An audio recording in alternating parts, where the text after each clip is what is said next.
Hi, everybody. Welcome to English Digest. I'm Tom. I'm Stephanie. It's our literature unit for the month of December, and today we're going to talk about a fairly recent novel called All the Light We Cannot See. Okay, this is, as I said, a fairly recent novel. You've maybe seen this in your local bookstore. I'm sure it's still there. It's quite popular. And I'm pretty sure, I haven't actually seen it, but I'm pretty sure that this book has probably been translated into Chinese. And the title is All the Light We Cannot See. All the light we cannot see is how he likes it pronounced. All the light we cannot see. The author kind of wanted to 强调, emphasize cannot.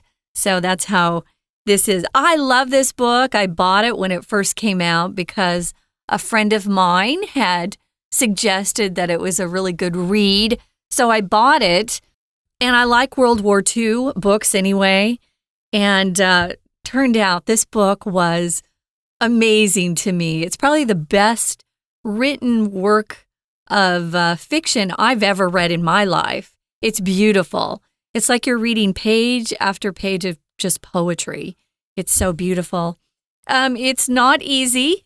It's pretty advanced English. I was telling Tom before we started, there were words in there I had never seen before.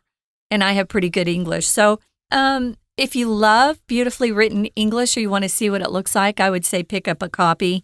It's really, really beautiful. And the story is lovely, too. And we're going to start with a summary of the novel. At least the first 2 days of our lesson are going to be summarizing the novel. So let's get a little bit of a summary right now. Let's listen to today's lesson now one time. All the light we cannot see. A tale of war, loss, and hope.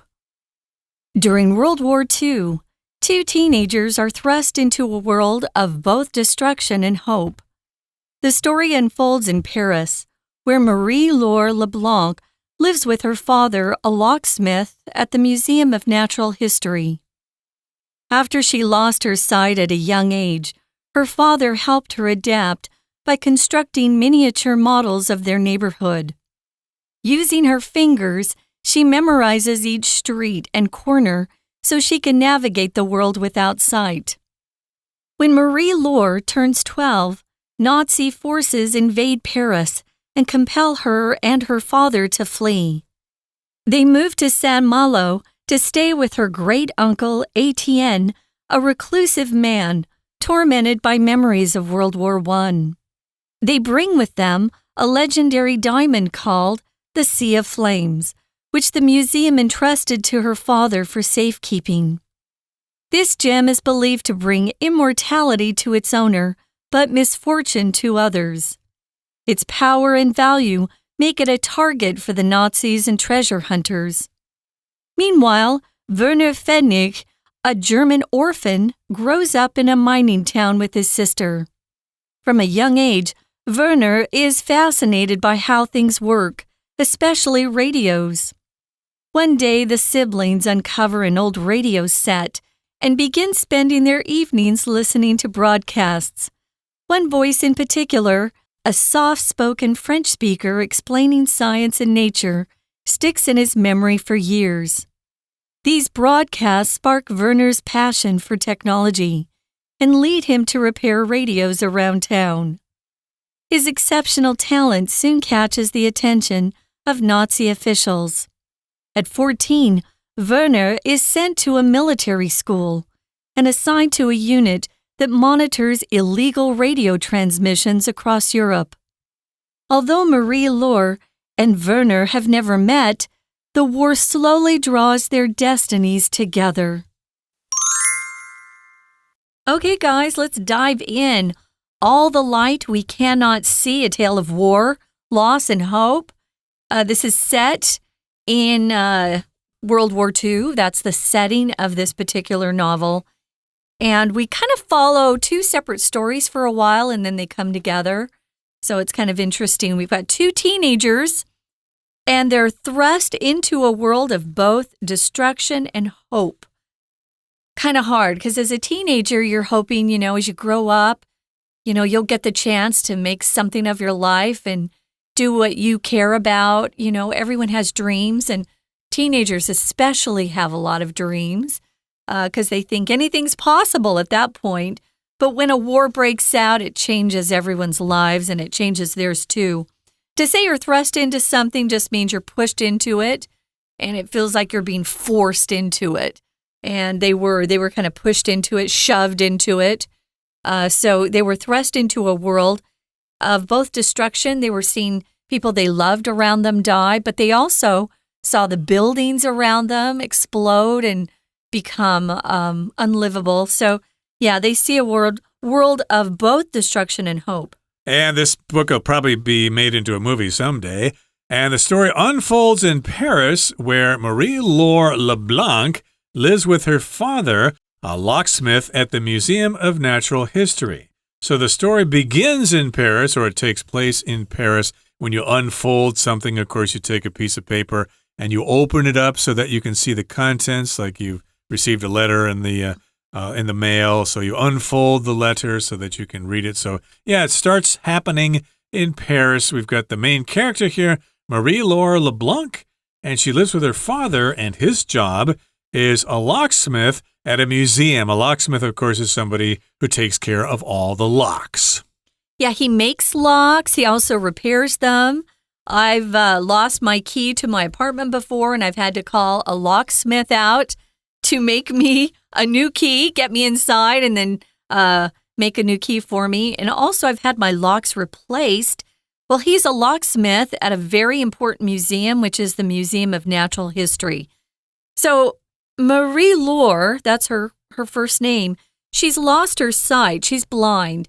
She lost her sight at a very young age, and her father is great. He loves his little girl, and he helps her adapt to her environment by building these tiny little miniature models of their neighborhood. And using her fingers, she learns her neighborhood, and he does it according to how big everything is. So it's a smaller size, but it's accurate. Smaller scale. It's very accurate, yeah. And she uses that and counts her way around her neighborhood so that she's able to go outside by herself. But her dad's great. Miniature just means much smaller than usual. Isn't there a miniature museum here? Yeah, it's on Jianguo North Road somewhere. I was there many years ago. I assume it's still there. I think there are also some stores that sell miniature things so that you can put together little displays. Of course, every time they build a new apartment complex or something, they have a sample house set up, and inside they have a model of the building that's going to be constructed on the site. That would be a miniature of that structure. So here, I guess he goes out and he takes pictures and he does some measurements, and then he does this to scale. He lowers the scale and makes these little miniature models, parked cars, houses, fences and things like that, so that she can feel these things and understand the layout of the neighborhood. And using her fingers on these miniatures, she memorizes each street and corner so she can navigate the world without sight. So again, she feels the model here, and then she figures out, okay, this is where I need to cross the street. This is where a bump is. This is where I need to turn right. And so she can navigate the world after she looks at, actually feels that model. And to navigate just means to figure out how to get from one place to another. If you're trying to travel someplace in Taiwan, you probably need to navigate. So, how are we going to do this? We're going to go down the main freeway, and then we're going to get off at this exit and go down this highway for a while and turn right at this temple and wind into the mountains or whatever. That's navigating, just figuring out how to get someplace.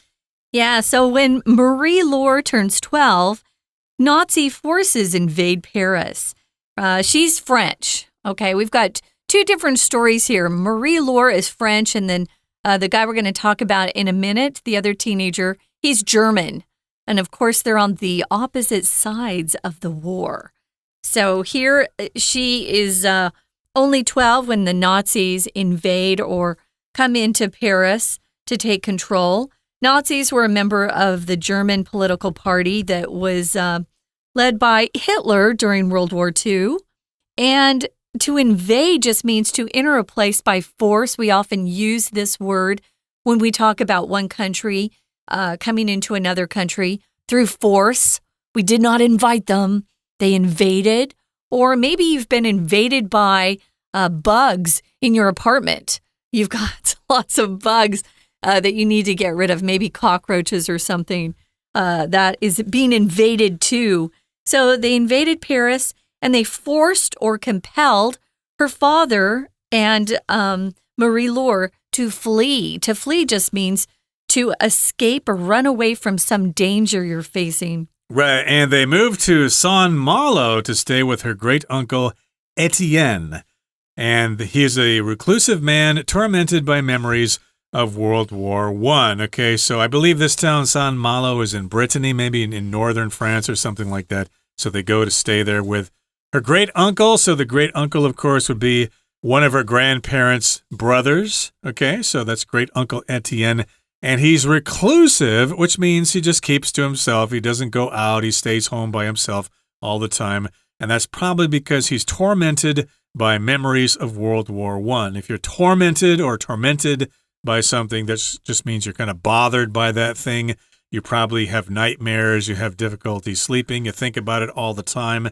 It scars you for life or whatever. And yes, World War I was a big bloodbath in Europe there. So a lot of people probably had really terrible experiences that they could probably never forget about for the rest of their lives, seeing, blood and guts and things like that. So, of course, he has these terrible memories, and he's tormented by those memories. Again, he probably is very bothered by that. I wanted to mention this town, Tom, you're right. Saint-Malo is a walled city. If you go to the internet, I wanted to look it up. It's really kind of a glamorous tourist destination nowadays, but it's a walled city on the English Channel. It's right there on the coast, and it has a long history of piracy. Ooh. Pirates, who earned a lot of wealth from extortion and, of course, robbing other boats that were on the sea.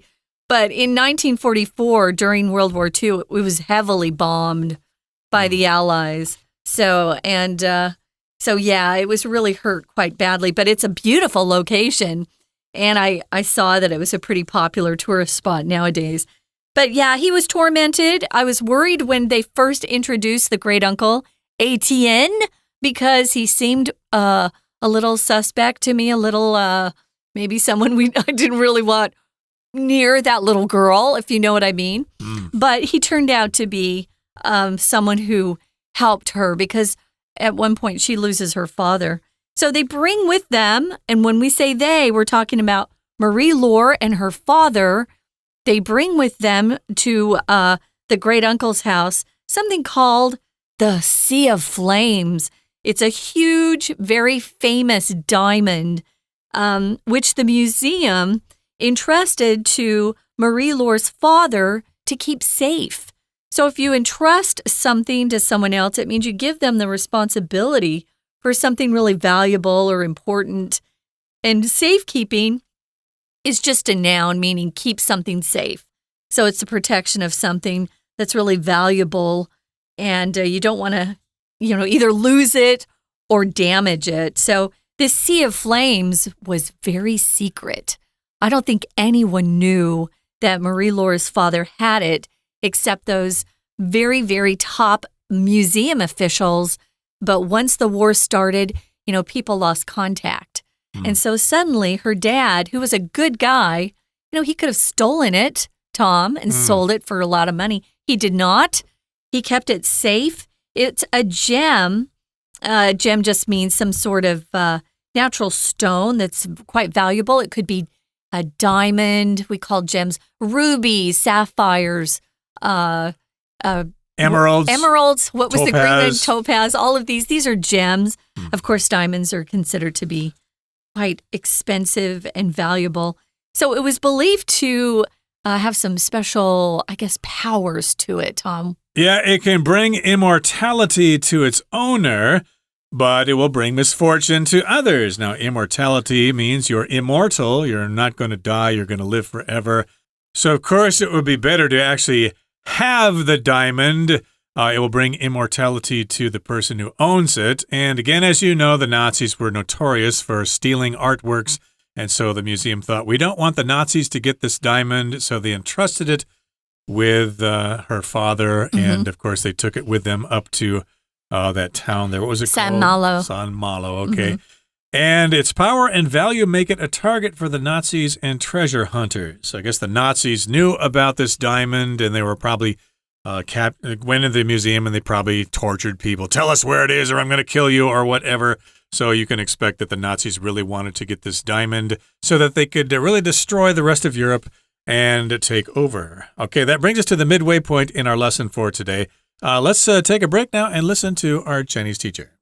听众朋友大家好，我是安娜。我们今明2天要带大家看一个小说，叫做《呼唤奇迹的光》。这是一个得普利兹奖的小说哦，所以我们一定要来看一看。好，我们在看这个小说啊，或者是作品的时候啊，其实不管是如何，我们从这个5个 W 跟1个 H 就可以抓出一个重点。所以通常啊，在讲一个故事或作品的时候，都会把时间、地点还有主角都交代清楚。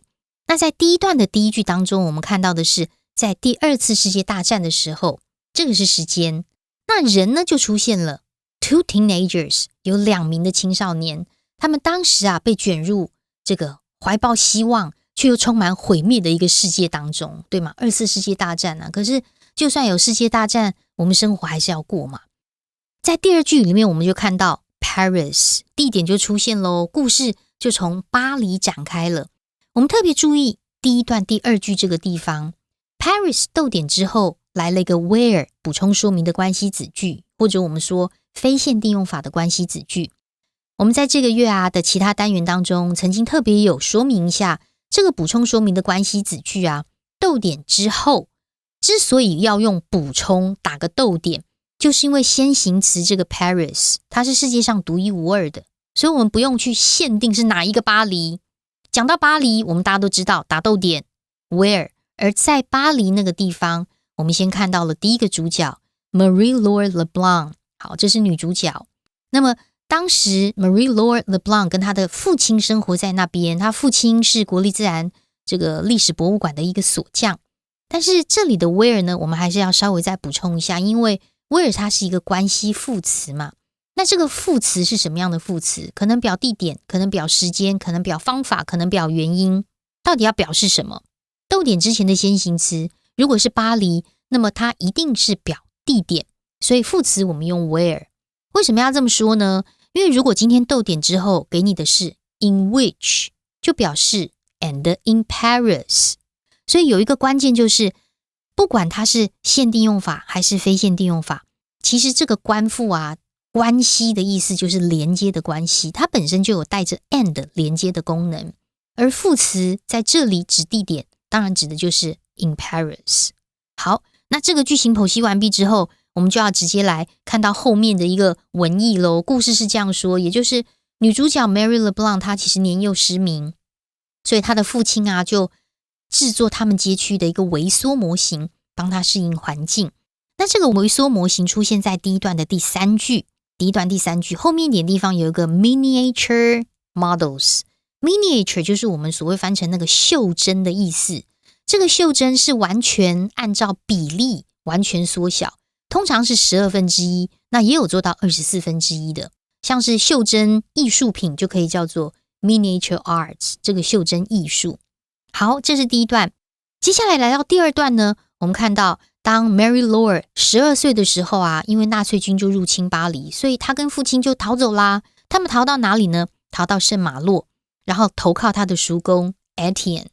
那接着呢，重点在他们带着一颗名为火海星钻的一个传奇钻石。这个火海金钻是博物馆托付给他父亲保管的，据说呢能够为持有者带来永生，但是会为其他人招致不幸哦。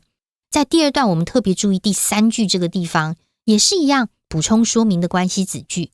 先行词是逗点前面好几个字，从 a legendary diamond 一直开始到 the sea of flames。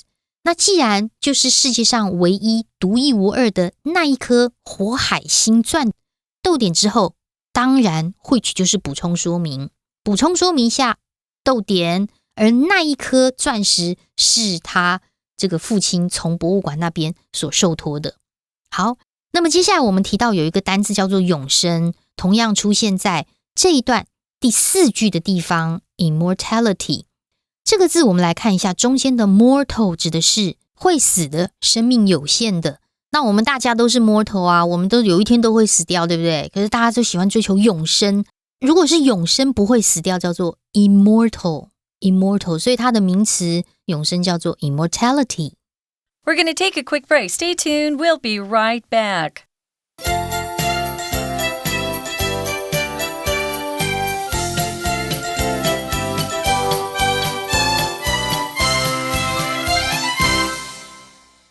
Okay, guys, welcome back. We're doing our literature unit, and today is day 1 of the unit. Of course, we always start with the story or the plot first, and we told you about 2 teenagers that are living through World War II.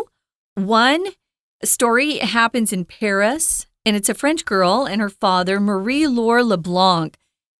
We find out she's blind, but her father has been helping her adapt to life by building these tiny little miniature construction models of the neighborhood that she lives in so that she can walk around and feel safe by herself outside. Well, the war starts and they're forced to flee when the Nazis invade Paris. So they go up to Saint-Malo where her great uncle lives, Etienne, which means Stephen in English, actually. And he's a very quiet man. When they first introduced him, I said I was a little nervous. I didn't know if he was a good guy or a bad guy. But he turned out to be a good guy. But he is tormented by his memories of World War I that happened. A lot of death happened. It was horrible.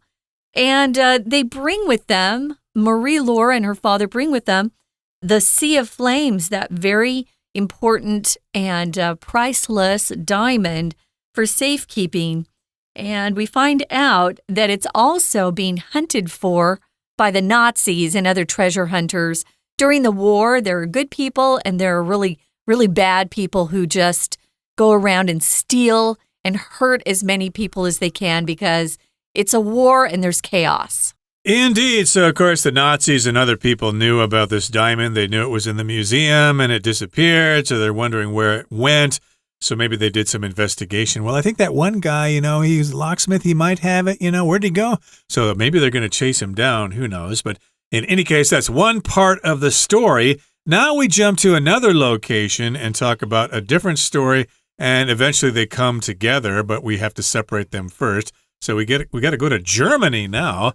Meanwhile, Werner Pfennig, a German orphan, grows up in a mining town with his sister. Okay, so this is a boy living in Germany, and he's an orphan, which means he's lost his parents, and he probably lives in an orphanage or he lives with relatives or something like that. In this particular case, he grows up in a town that has mines where they get coal and minerals out of the ground, and he lives there with his sister. I don't know if it's just the kids living together or with a relative or whatever, but that's where he is. Her name is Utah, and she's a younger sister. So, yeah, they grew up in a mining town, and from a young age, Werner, his name is German. So they don't say W's. They say, if you see a W, it's V. Werner. Werner Pfennig. Pfennig. And then they put the P on the F, which is really hard to do. Pfennig. Pfennig. Yeah, German's not easy. We're here to teach English and not German. If you want to learn German, then talk to a German. There are lots of them here. Well, what I recommend is to go and use Google Translate. They will put those words in there. Just type in the word, tell it what language it is, and you can hear what their names sound like. So he is an orphan. If you're an orphan, your parents have both died, and sometimes you're given to the state, the government, to take care of. But other times, other family members will step in and help raise you, maybe an aunt or an uncle or a grandparent. From a young age, Werner is fascinated by how things work. He's kind of got an engineering mind, right? So he likes to take things apart and put them together. Again, he's very fun that way. He especially loves radios. Now, remember, back in World War II era, radios were fairly new. That was kind of a new thing for them. So it was kind of exciting to be around radios. and hear these voices just come out of a box. It seemed like a magic trick. So what happens? One day the siblings, if you're a sibling, you're either a brother or a sister in a family. I have 7 siblings. There's 8 of us in my family. So I would say I have 7 siblings. So they uncover an old radio set and begin spending their evenings listening to broadcasts. But the broadcasts that they hear are actually in French. Okay, so that kind of gives away where they are. Maybe they're near the French border or something like that. They're close. So again, they're siblings, brother and sister. And so they find this radio set. I guess it's got different components to it. And then they turn it on and they can hear these broadcasts. And as you said, they're speaking French. One voice in particular, a soft-spoken French speaker explaining science and nature, sticks in his memory for years. Okay, so I don't know what his level of French was at the time. I assume he spoke German and knew a little bit of French maybe. But they're in Europe, so everybody speaks all these languages. But I wanted to tell you that voice he hears is Etienne. Okay, there you go. Don't give away too much of the book, or our listeners may not want to read it. But we tell the whole story in this plot. Okay, fair enough. But in any case, this person is soft-spoken, which means they don't talk too loudly. They talk in a very soft, soothing, kind of relaxing voice. And this particular person is explaining science and nature. They're not talking about the war or spreading Nazi propaganda or whatever. They're just talking about science and nature, birds and plants and things like that. And it sticks with him. He remembers this for a long, long time. He really does. He loves it so much because remember, he likes this sort of thing. Those are his passion is in the science, part of the world, I guess you could say. So they spark his passion and it leads him to repair radios around town. He starts volunteering to go. And people spread by word of mouth that he has this skill. And so, it's hard to get things fixed during a war. And they find out this young kid can do it. And so he ends up going around the city fixing radios for people. And his exceptional talent soon catches the attention of Nazi officials. That's what you don't want to happen. But at 14, they go and get Werner and they send him to a military school, and he's assigned to a unit that monitors illegal radio transmissions across Europe. So if you're assigned somewhere, it just means someone has the ability to give you a particular piece of work, a task, or some sort of duty that you have to do, and they delegate that piece of work to him, and he is to pay attention or to follow illegal radio transmissions, probably from people who are resisting the Germans. They don't want the Germans in their country. So that's what he's been assigned to do. A transmission is when you send something out from place to place. We use it a lot when we talk about radio transmissions or transmissions, internet transmissions, TV transmissions. We're sending or passing something from one place to another. Okay, and this is talking about radio transmissions. It could be coming from Germany or from France. They're illegal, so the Nazis want to figure out what they're saying. And although Marie-Laure and Werner have never met, the war slowly draws their destinies together. So we've already established these 2 different stories. We've got Marie-Laure, again, who's living on the north coast of France there in Brittany. And then we've got Werner, who's a German boy in Germany. So that's how we've established our story so far. And they'll eventually come together because of their destinies. Your destiny, of course, is what's meant to happen to you. Maybe it's written somewhere. Maybe God has determined this for you. But they are each other's destiny. They will come together at one point or another. Okay, that brings us to the end of our explanation for today. Here comes our Chinese teacher. 接下来来到第3段，我们就看到另外一个主角了 Werner Fanny。他是一个德国孤儿，跟他妹妹呢在一个矿业小镇长大。然后他们呢就是喜欢听收音机，然后有一天呢就发现一台旧的收音机，开始每天都听广播。